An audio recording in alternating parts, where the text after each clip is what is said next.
rebooted, Bangernomics, rebooted, Bangernomics, rebooted, Bang.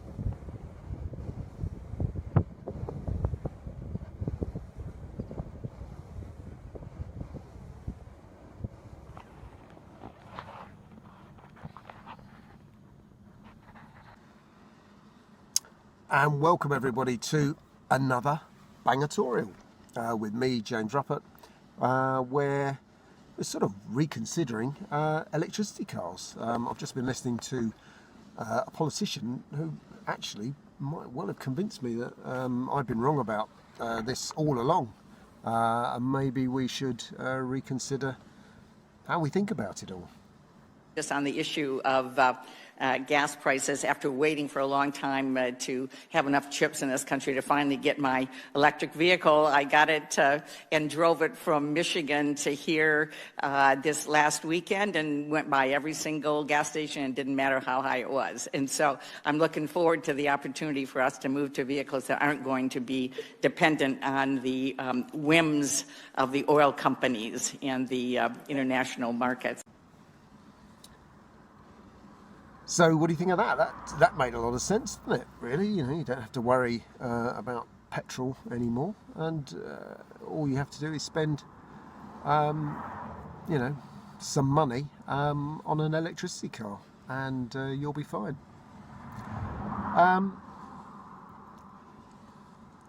You can tell where I am because I've just shown you these aren't very far from where I live. Unfortunately, they're fairly useless. They don't mean that my electricity is free, unfortunately, when maybe they should be, but there you go.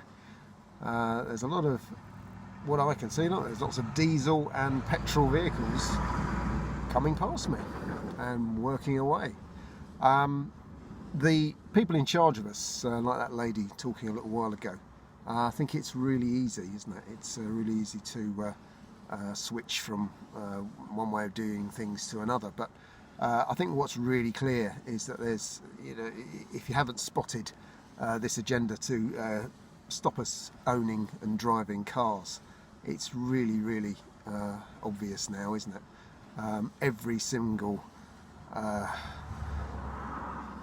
thing that's being placed in our way, with its rising cost of petrol, which doesn't need to rise at all the excuses being made about why everything is so expensive. Wow, there's a lot of traffic coming past. People love their cars, people. Not one electricity one that's whooshed past. Yeah, we're being conned on an absolutely massive scale. Nothing is real. All the shortages are man-made. They'll blame it on a war, they'll blame it on something or other, but it's all made up rubbish. We're all being led down a path to not having cars anymore. We're being priced out of them. And yeah, it would be really easy, wouldn't it? Yeah, to go and buy an electricity car. But the strange thing about that, where does the electricity come from? Because I don't think it comes from one of those that's whooshing around my head at the moment. It probably comes from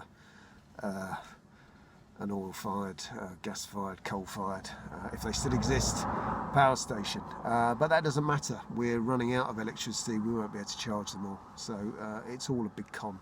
So get us out of our cars. It's as simple as that, really. And I don't quite know what we need to do, but we do need to all get together and start making some sort of noise. We've got to say we want cars that work. All right.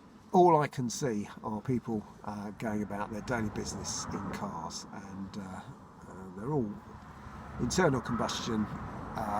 We're in the countryside because you can't really survive on an electricity car because there's not a lot of places to plug it in, and it costs too much for most people. It's as simple as that, but we're being manoeuvred out of cars. It's not slowly but surely anymore, it's actually happening very quickly, and we've got to get together and make a noise about this.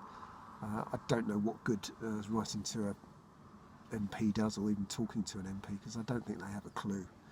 The net zero stuff is insanity. Meanwhile, as we can't afford to fill up our cars, these things just keep on spinning, don't they? It's massively, massively, massively irritating. So that's it really. Not a terribly coherent Bangertorial today. Just sort of saying that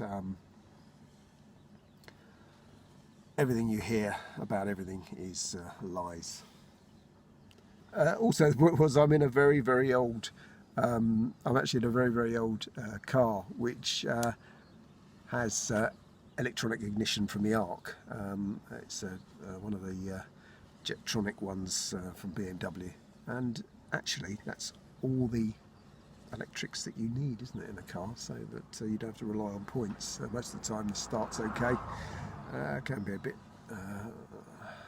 have some sulks, but on the whole it starts and it stops. So yeah, 12-volt battery and electronic ignition, and you're good to go. That's all you need in an electricity car. Thank you very much for watching. Like and subscribe, and I'll see you again soon. Thank you for watching. Cheerio and bye-bye. Rebooted. Bangernomics. Rebooted. Bangernomics.